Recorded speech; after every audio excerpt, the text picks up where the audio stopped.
Tagpi-tagping tulay ang pinagkatiagaang tawirin ng mga residente ng dalawang barangay sa Quezon City at probinsya ng Rizal. Kahit alanganin ng tibay, malaking oras raw ang natitipid nila sa pagtawid dito.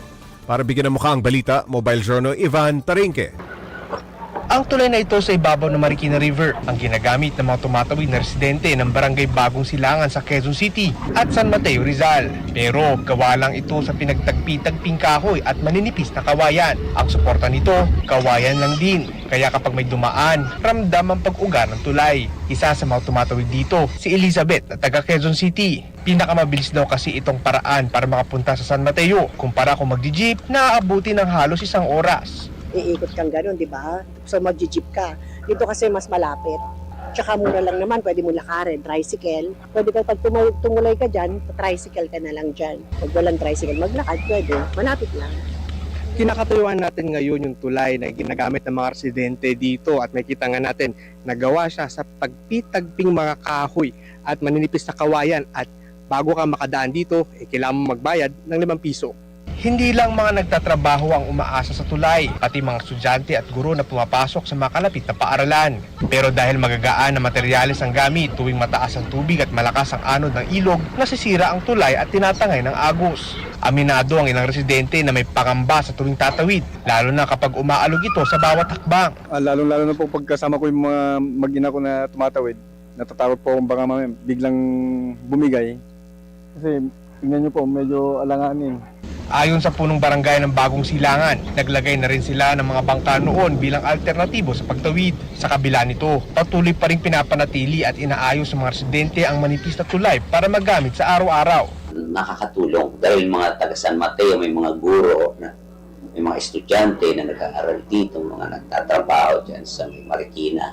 Diyan sila dumataan kasi malayo ikutan eh.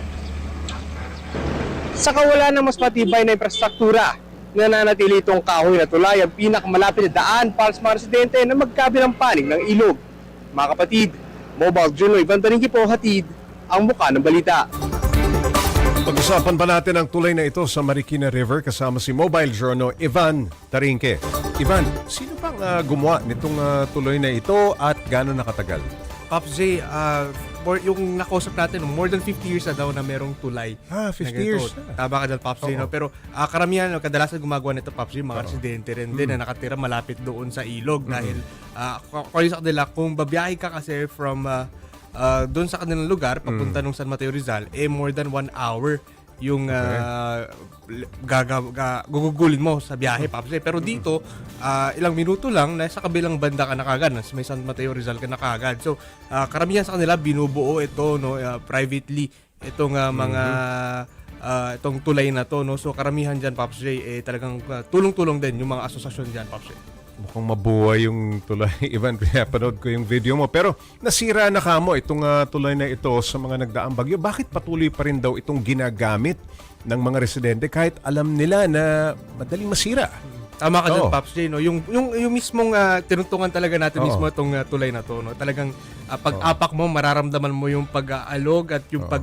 Buti kinaya ka, Ivan. Buti nga, Pops J. No? Biruan nga namin doon sa kausap ko doon, baka ako yung unang mahulog doon. No? Pero dahil nga, Pops J, light materials, no? Talagang maninipis. Tagpi lamang na plywood, ano? Tama ka dyan, retaso. Pops J. Retaso, tas yung mga kawayan, Pops J, medyo maninipis pa. No? Kaya naman, talaga daw, pag tumataas daw yung tubig doon, lalo na pag lubog yan. Na nasisira, Pops J. Nasisira at inaanod na rin pa-downstream itong mga to, Pops J. Okay, Ivan, gaano kadalas ito tawiran ng mga residente doon?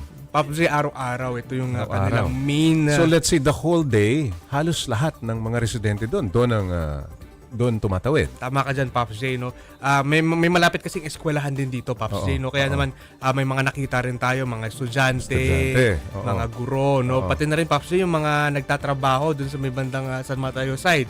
No? Talagang mas mabilis ka naman dahil ilang minuto na lakad lang. Pagdating mo dun sa kabila, may mga tricycle naman daw o jeep na masasakyan. So, nababawasan yung 1 hour na travel time, Pops J. Ivan, may insidente na ba na nasira itong tulay, no? At dahil may tumatawid lamang? So far, Pops J, no, tinanong natin kung may nahulog na ba or may ganyang insidente. No? Sa kanila naman, according sa kanila, wala pa naman daw na nangyayaring ganyan. No? Usually daw kasi talagang kinukumpone, no? Actually, kanina, At hindi Pops, sabay-sabay tumatawid siguro kasi mabigat na. tama ka dyan, Pops, pa-isa-isa yung Pa-isa-isa, tawid, no, Pops? oo. Bawal kasi magkasalubungan Oo. dahil yung daanan mo talaga pang isang tao lang talaga. Okay. No, so usually pa isa-isa, pa dalawa-dalawa, pa tatlo-tatlo. Pero usually pagdadaan naman dito, bibihira no, Oo. pa ilan-ilan lang, Pops. Yung 5 pisong pinambabayad ng mga tumatawid dyan, saan na pupunta? Pops, yung explanation sa atin dyan, yung mga gumagawa ng tulay, Pops, Oo. may asosasyon. Mhm. No, so sila yung gumawa ng tulay, sila daw yung bumili ng materyales, no. Kaya naman kahit papaano daw yung 5 piso na pag na kanilang dinodonate diyan, Oo. pang-maintain daw or pang-ayos kung Mhm. sakali man daw may masira doon sa kanilang tulay, Pops. Ivan, anong hiling ng mga residente? Meron bang plano para gumawa ng mas matibay-tibay na tuloy doon?